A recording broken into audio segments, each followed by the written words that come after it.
ఇక్కడ కనిపిస్తున్న ఈ దోశని సింగిల్ సిట్టింగ్ లో తిన్న వాళ్ళకైతే నేనైతే 1000 అమౌంట్ అయితే ఇస్తాను. హాయ్ ఫ్రెండ్స్ అందరికి, ఈ రోజు అయితే మన గ్యాంగ్ తో కలిసి చక్రంపేట ఎగ్ దోశ దగ్గరికి అయితే వెళ్తున్నాం. మనం ఇక్కడికి ఒక్కరమే వెళ్తే మనమైతే ఈ దోశ అయితే తినలేం, అందుకనేసి మన గ్యాంగ్ తో అయితే వెళ్తున్నాం. బెస్తపల్లి ఎంట్రన్స్ లోనే చూడండి, అటు సైడ్ ఇటు సైడ్ చెట్లు అయితే ఉంటాయి. నాకైతే ఇక్కడికి వచ్చినప్పుడు అయితే ఒక టనల్ లోకి వెళ్తున్న వ్యూ అయితే కనిపిస్తుంది.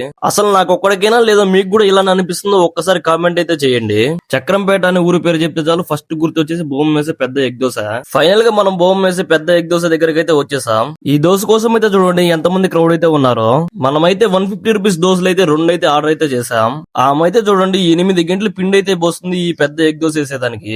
ఈ దోశనైతే మనమైతే మనకు నచ్చినట్టయితే కస్టమైజ్ అయితే చేపించుకోవచ్చు.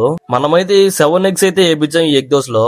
ఈ దోశనైతే మనమైతే 4 మెంబర్స్ కి అయితే షేర్ చేయమని చెప్పాం ఆమెకి. ఫైనల్ గా ఎంతో ఫేమస్ అయిన ఎగ్ దోశ అయితే మన ప్లేట్ లోకి అయితే వచ్చేసింది. దోశ రావడం వల్ల మా మామ అయితే దోశ అయితే ఒక పట్టు అయితే పడుతున్నాడు. ఇంకా మనతో వచ్చిన గ్యాంగ్ అయితే చూడండి దోశ కోసం ఎలా అయితే వెయిట్ చేస్తున్నారు. ఇంకా సాంబాగాడు అయితే దోశ వచ్చే లోపల ఒక ఇడ్లీని అయితే ఒక పట్టు అయితే పడుతున్నాడు. ఇంకా మన హర్షగాడు అయితే చూడండి దోశ లేని ఏడుస్తున్నాడు. ఫైనల్ గా మన వాళ్ళందరికీ కూడా దోశ అయితే వచ్చేసింది.